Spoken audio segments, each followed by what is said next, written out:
Organizations today are asking more of their people than ever before, but many individuals are still waiting for direction, clarity, or permission before they even act.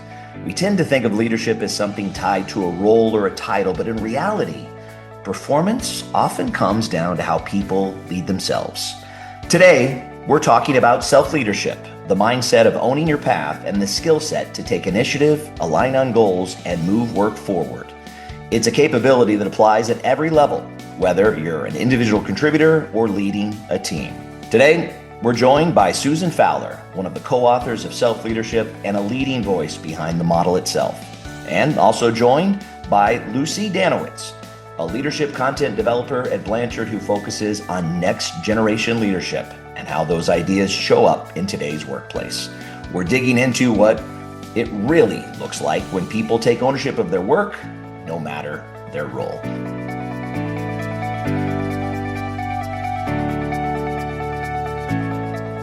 Ladies, welcome to the Blanchard LeaderChat podcast. Thank you. Yes, thank you for having us. Susan, I'm going to start with you. When you think about self-leadership through the lens of owning your path, what does that really look like in practice? You know, it seems a little bit obvious, doesn't it, that we want you to own your own path. I'd like to actually describe what we mean by that. It means that you're willing to accept responsibility and proactively pursue what you need to succeed. And I was thinking about this podcast today, and that the book Self-Leadership and the 1 Minute Manager came out in 2005.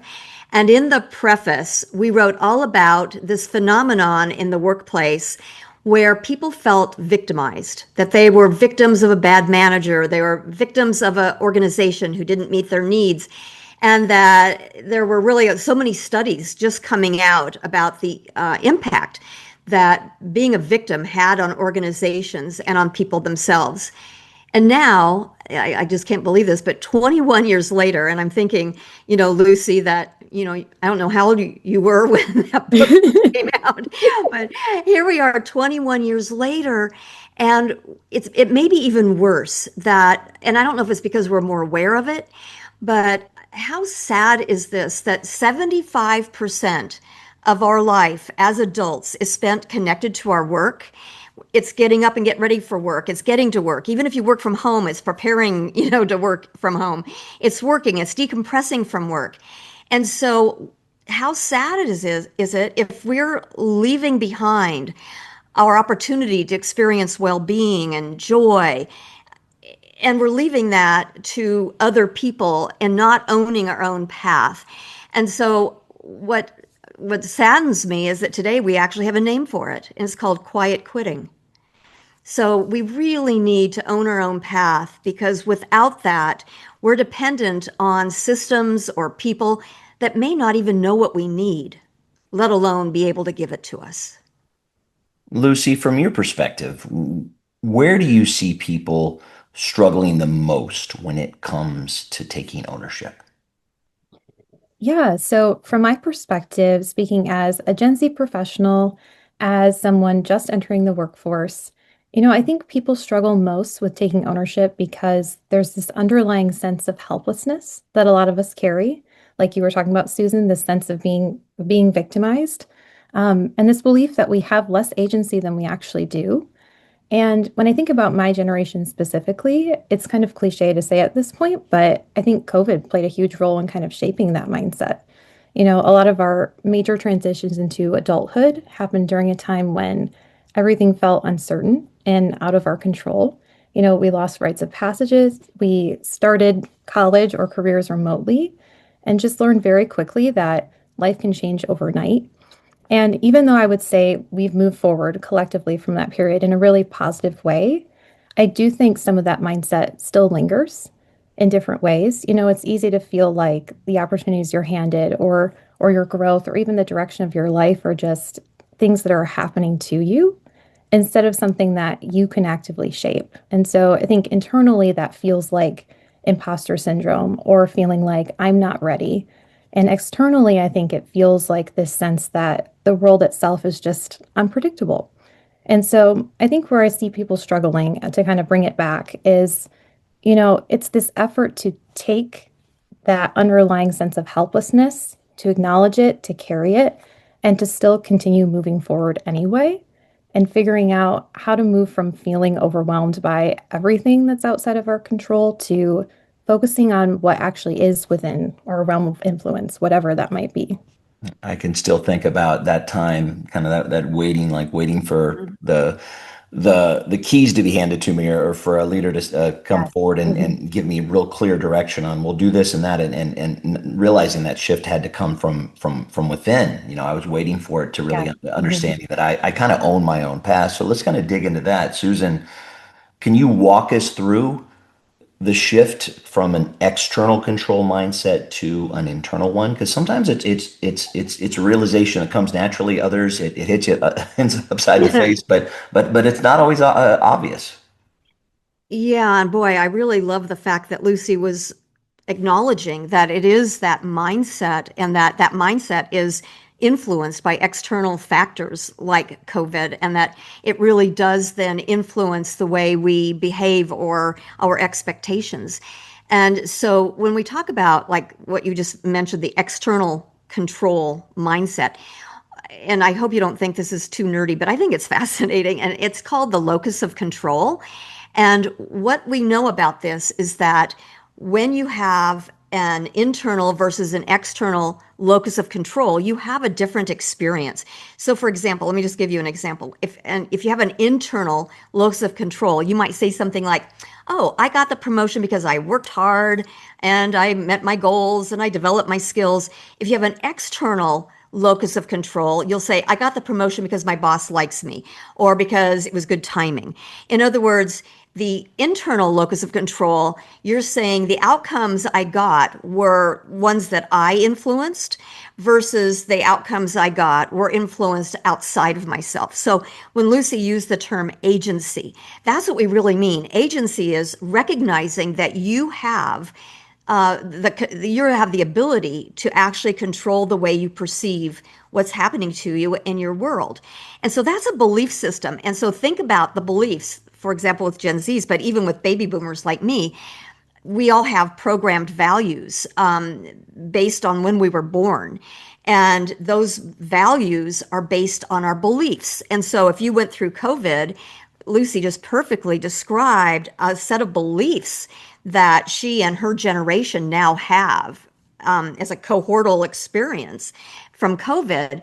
And a lot of those beliefs are reflecting the external locus of control. And so what we really need to do, and this is the good news, is that beliefs are choices. Values can be developed. And so the first thing we need to do, if we're going to start to shift from that victim mentality to more of an internal locus of control, where, I mean, even if it's outside the workplace, like I'm losing weight because I committed to a diet and I'm sticking to it, versus, oh, the reason I'm losing weight is because I have poor health and it runs in my family and I've got bad luck. So that shift happens by becoming aware. Why do I have the beliefs I have? Where did those beliefs come from? And so really doing a belief exploration is really the starting point of where we need to begin to shift from external to internal control. Lucy, where are you seeing this waiting happening on the job? The waiting behavior showing up? Meetings, decision making, feedback, somewhere else, all the above? Yeah, I mean, in my experience, I have seen this waiting behavior show up probably most clearly when it comes to decision-making moments, especially in those environments that are focused on innovation. So, like one specific thing I've noticed is that we sometimes get stuck trying to determine whether we've hit a real organizational barrier, like this is genuinely red tape, a process we have to go through in order to do the thing we want to do.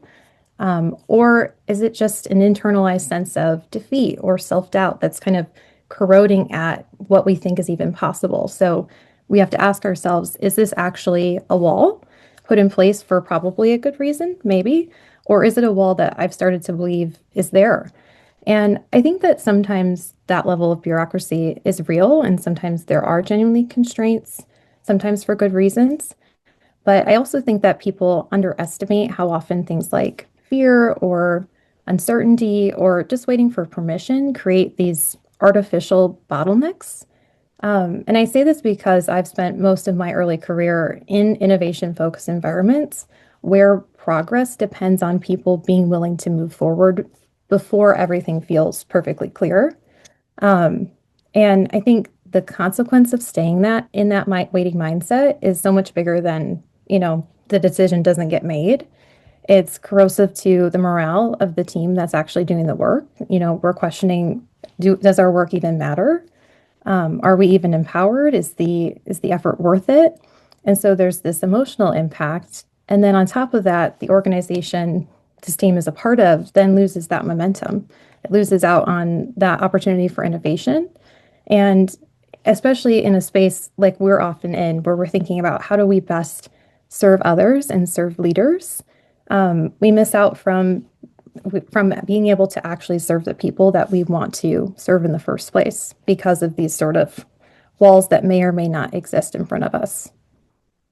One of my favorite ahas, and it totally kind of lets you off the hook versus making excuses of the self-leadership program, Susan, is the idea of assume constraints. It just, when that hit me, it just helped so much to understand that I could be looking at things differently if I just understood that there's things that I'm putting in the way. So I want to ask you the question, what does it mean to challenge assume constraints, and why is that so important for people in their development and their growth?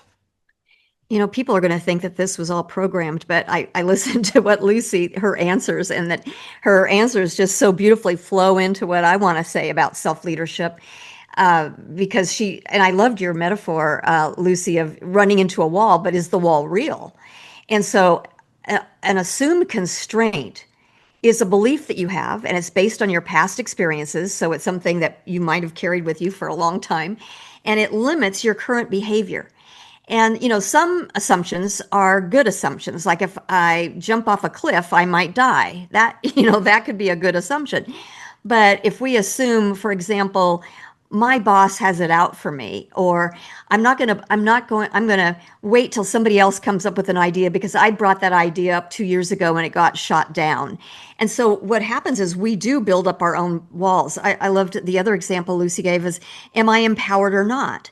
And one of the things we say in self-leadership is that empowerment and authority are things that are 80% taken and 20% given. And so an assumed constraint is a belief. And so what we need to do is start, as I said earlier, challenge those beliefs. I'm really quite short. I'm only 5'1". And when I was younger, Randy Newman wrote a song called Short People Have No Reason to Live. And it was parody and it was funny.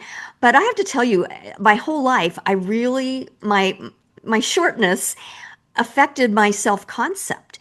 And so I thought, can I do anything? Because I'm short. And then I found a saying, and I literally had a plaque made and put it on my wall. And it was, it's not the size of the dog in the fight, it's the size of the fight in the dog.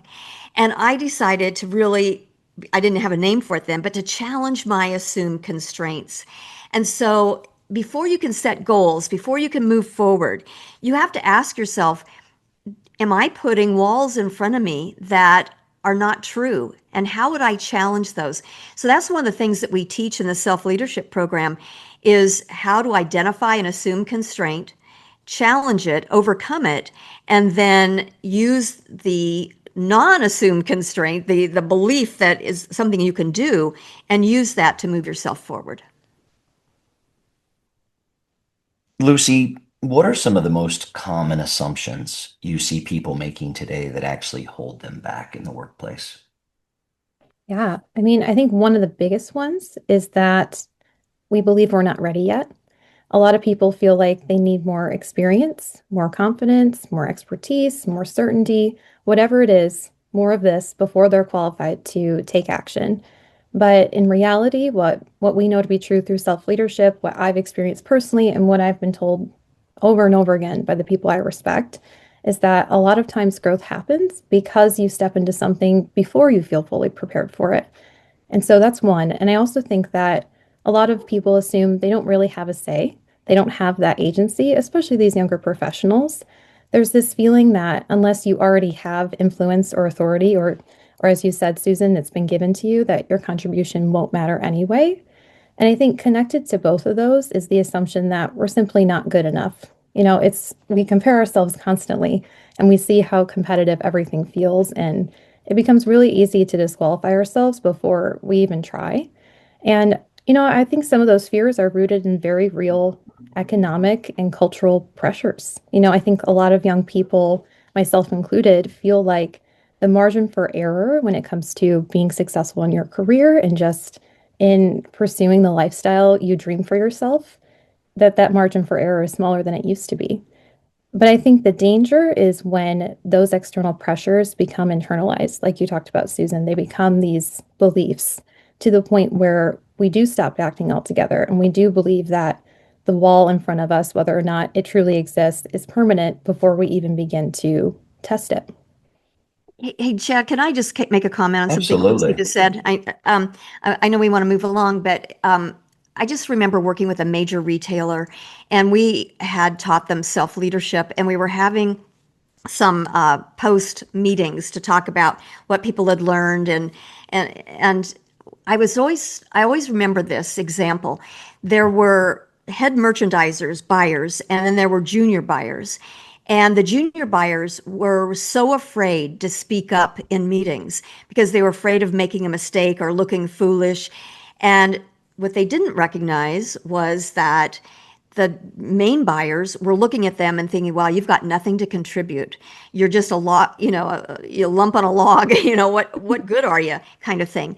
And after they went through self-leadership, they started speaking up because they broke through their assumed constraints. We taught them how to solve problems, and they started speaking up these meetings. And when we had a post session with their managers, they said the entire dynamic had totally changed in those meetings.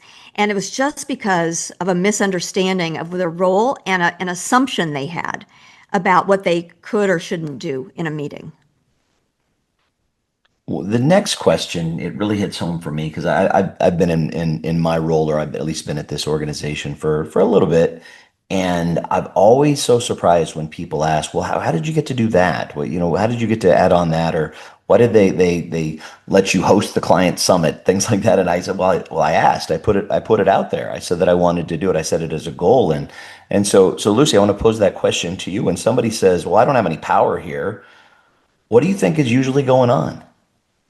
Yeah, I love this question. I think when people say something like, I don't have any power here, what they're often expressing is the emotional result of all of those assumptions and uncertainties piling up, especially for younger professionals. As I mentioned, there's this broader atmosphere of uncertainty, economically, culturally, politically.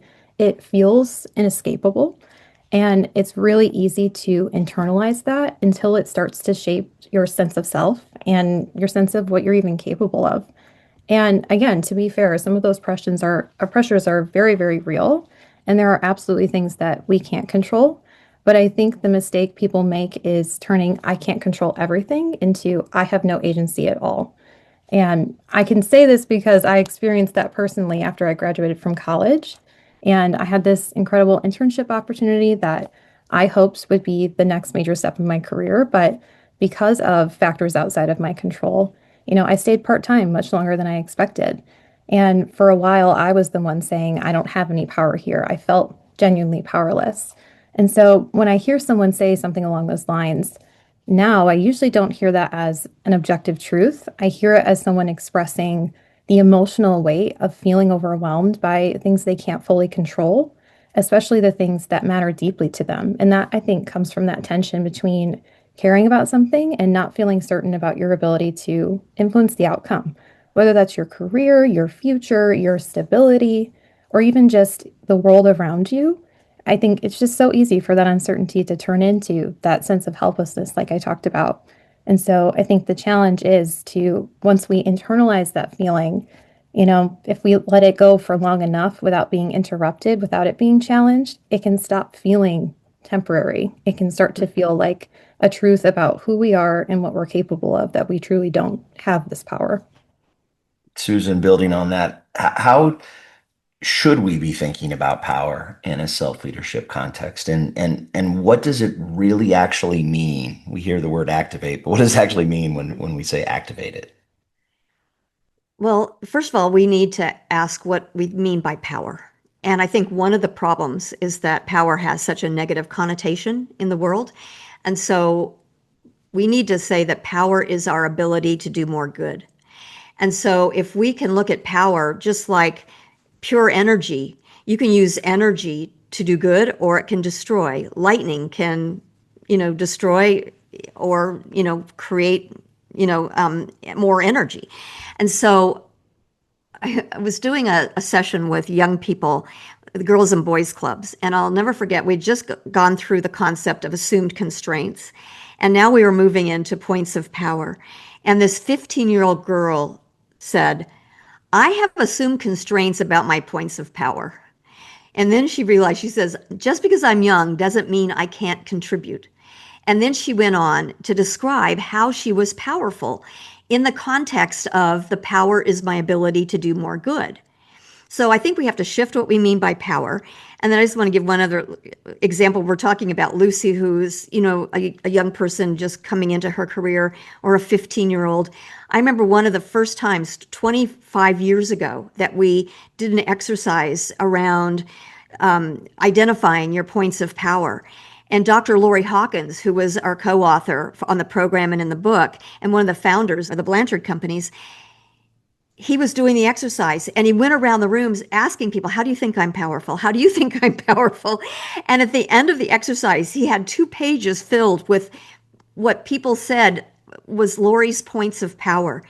And he held on to that workbook and taught from it, even when it was out of date, because he didn't want to lose sight of how good he felt when he realized that when power is the ability to do more good, that there are so many ways that you're powerful and can make a contribution.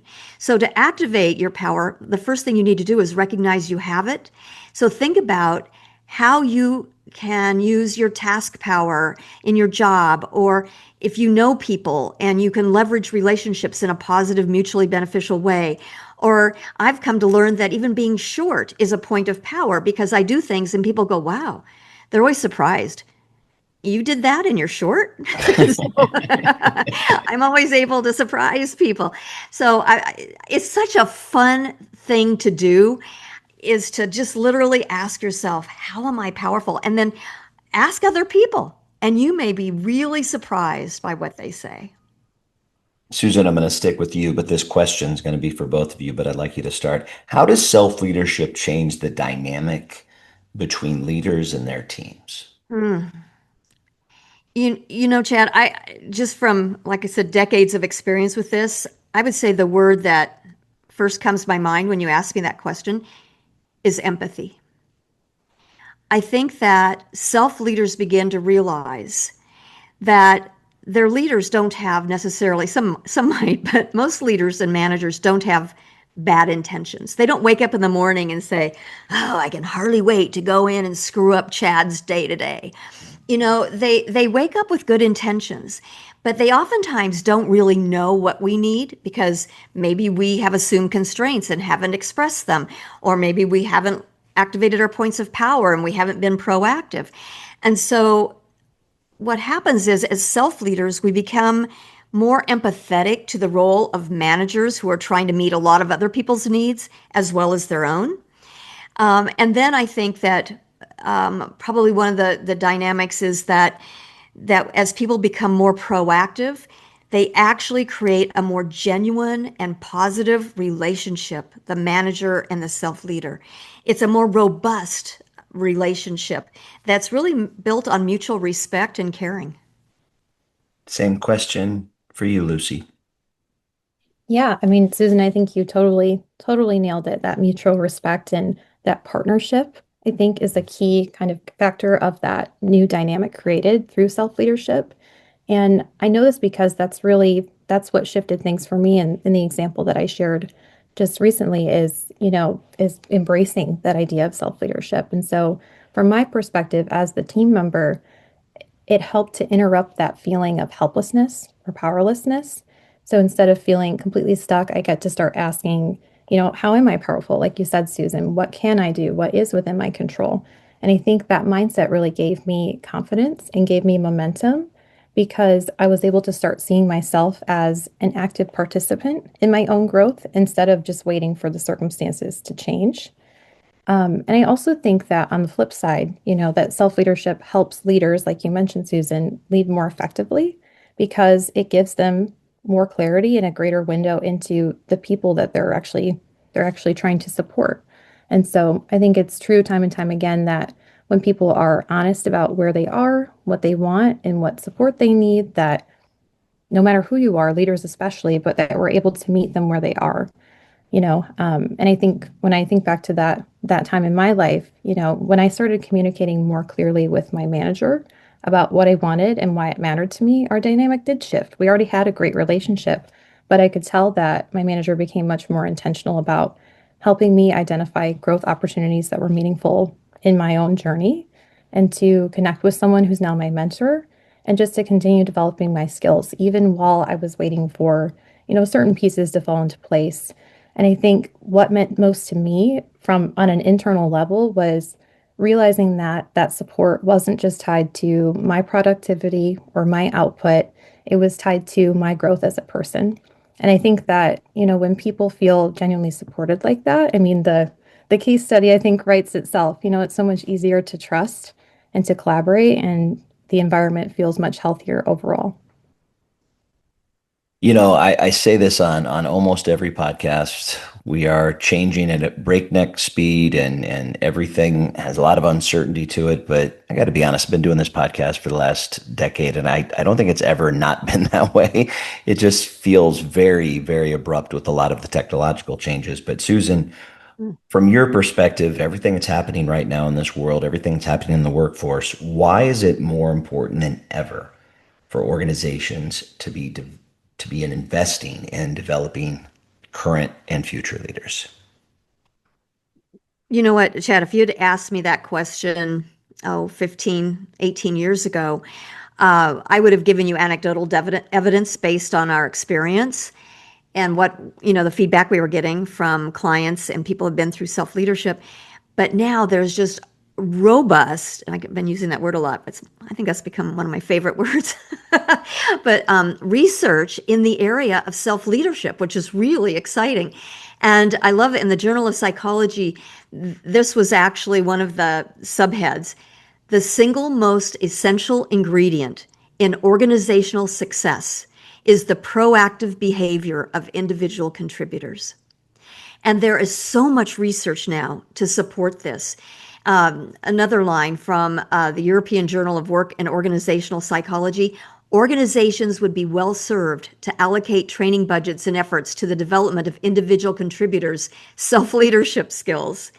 And a woman whose research I just really appreciate, her name is Dr. Sharon Parker. She's out of Australia, and she has done significant studies on what we teach in self-leadership, which we developed before any of this research was out there. She has 8 different characteristics of proactive behavior, all of which, it turns out, we're actually teaching in self-leadership. And her work shows that not only does it have organizational impact, but for the positive, but that it's associated with thriving and well-being in the people who practice it. So from what I've read, if you're doing any kind of change initiative, the people who are actually having to do the change are the individual contributors. They're the ones tasked with making the change happen. And those change initiatives are significantly more successful when people are proactive and exhibiting what we call self-leadership behaviors. Lucy, what changes when organizations actually build this capacity? What do you think, especially with new and emerging talent? What do you think changes at that level? Yeah. I mean, thinking about sort of those young professionals, those emerging leaders, I think the biggest shift is that people stop feeling disconnected from their own growth. Speaking personally, when I really began practicing self-leadership during that season of what could have easily been just waiting, I felt closer to my manager. I felt safer within the context of my team, and I felt more invested in my work Even though on paper nothing was changing, my internal experience had changed. And in addition, I trusted my manager more because I felt seen, not just for my output, but for my goals, my development, and the kind of future that I was trying to build for myself. And though I already had really strong relationships with everyone on my team, I do think that it changed the way that I showed up. It changed my attitude. I was able to collaborate more openly, to assume better intentions, like you mentioned, Susan, and just feel more confident bringing ideas and concerns forward because there was that psychological safety there. And I think maybe the biggest shift for me, what was so sustaining during that moment, was that even when certain opportunities or circumstances were outside of my control, I stopped feeling like I was just standing still, like I was just wasting my time. I still felt like I was growing and moving towards something meaningful.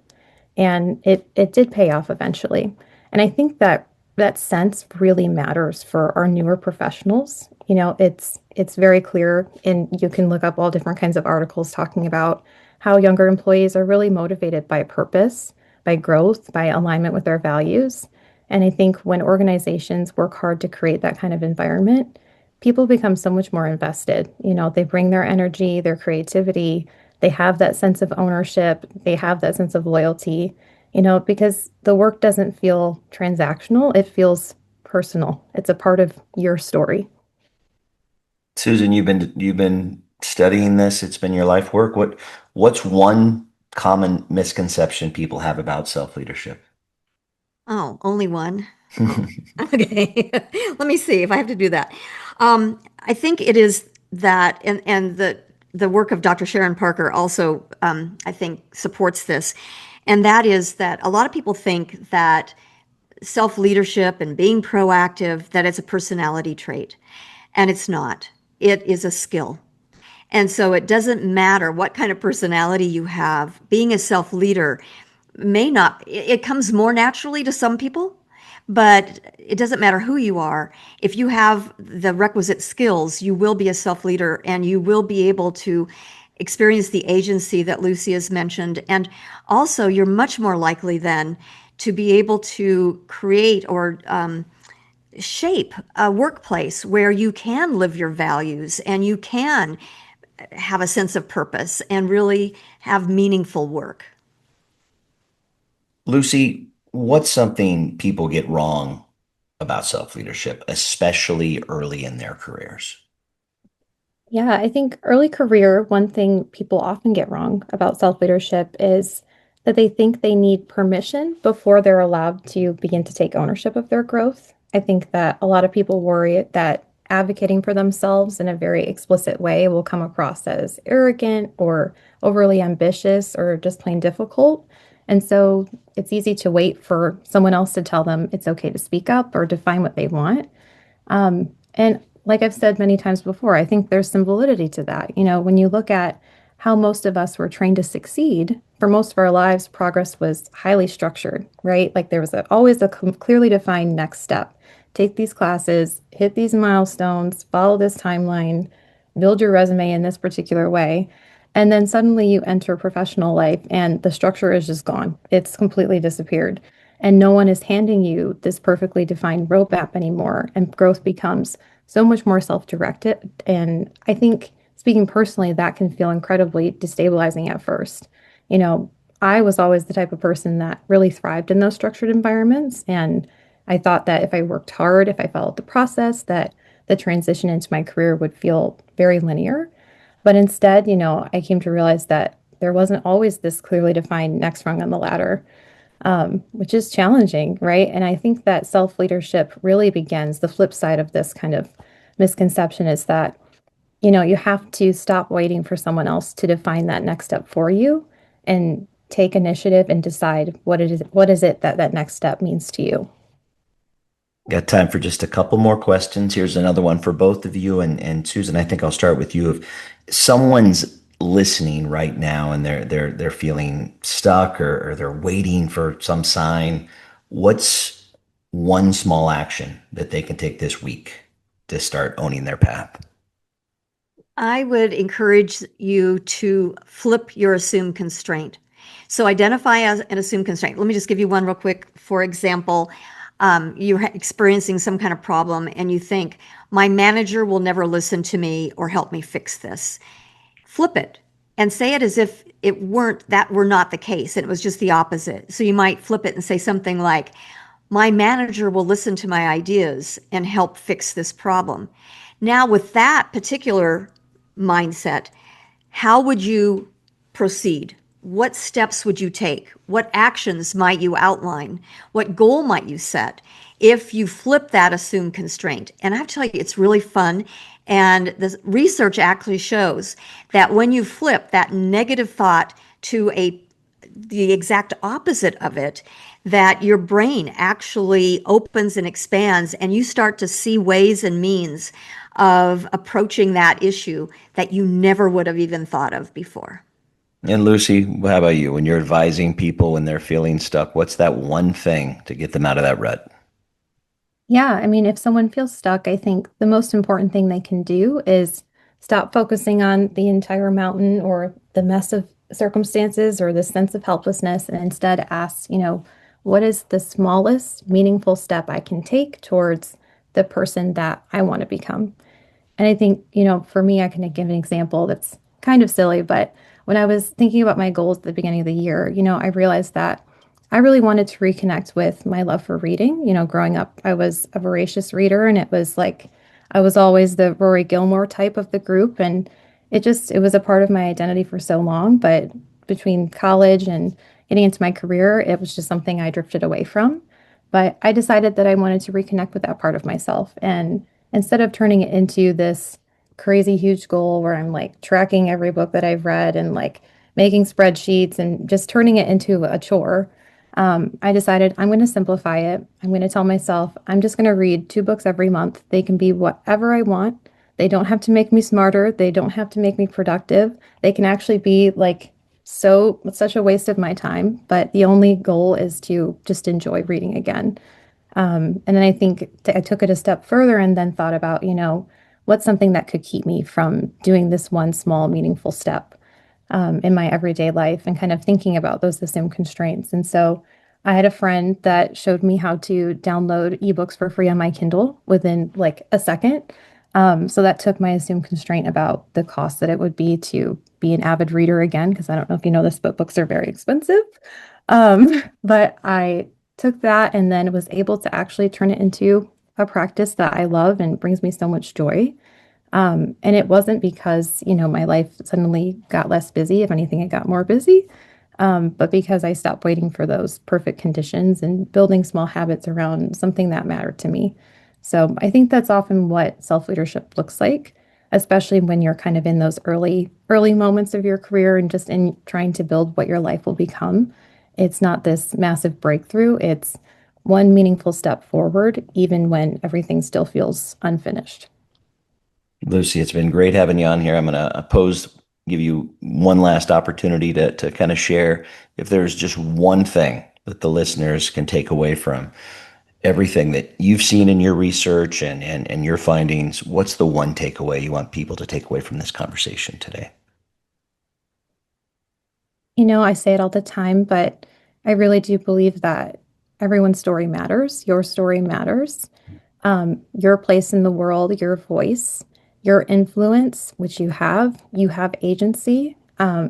Just to believe that no matter where you're at in your development, in your career, whatever letters you have behind your name, that you are valuable, your voice is valuable, and to, again, think about what Susan said of like, what does it look like to challenge your assumed constraints, to flip those and begin to take a step toward the person that you want to become. And Susan, how about you? What's the one thing that you want people to take away from our conversation? Well, can I just say, Lucy, I just love what you've said today. It makes my heart sing. At the risk of being maybe a little dramatic, I'm going to be a little dramatic. I've been practicing these ideas for decades, writing about them, researching them. And 2.5 years ago, out of the clear blue sky, I was diagnosed with stage 4 cancer, a really rare and deadly cancer. I mean, it was like total shock. And 70% of the people with my diagnosis died within the first year, and the other 30% had dropped out of the one study that we had on this.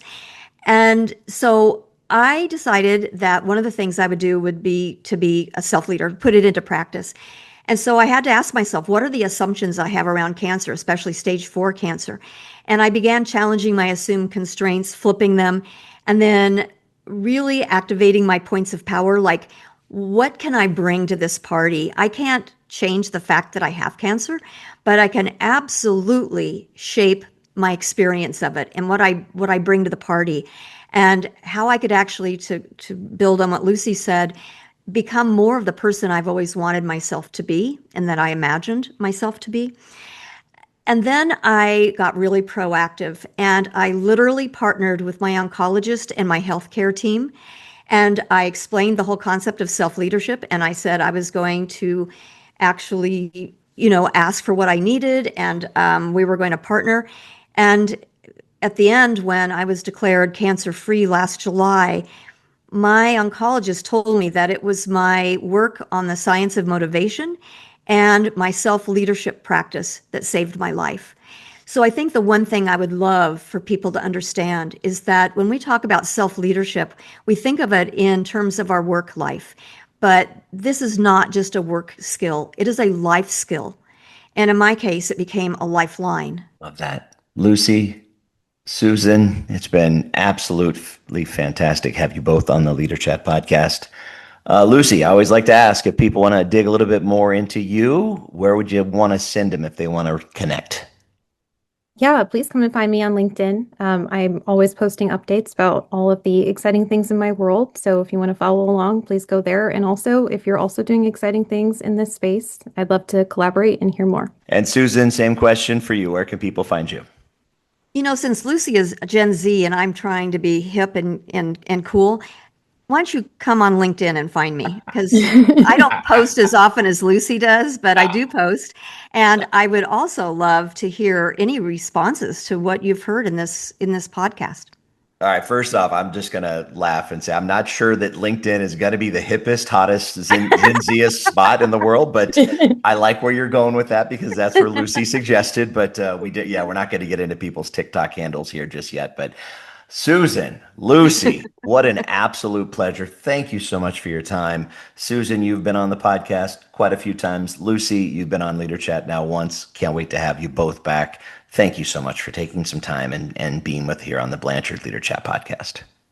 Thank you. Yes, thank you for having us. And thank you for joining us for today's podcast. If you enjoyed the interview, go ahead and subscribe wherever you listen to podcasts, and please share it with your friends. The best way you can help us grow is feedback. So write a review if you haven't already. This podcast is brought to you by Blanchard, the heart of human achievement. Visit Blanchard.com for additional resources to help you and your organization succeed.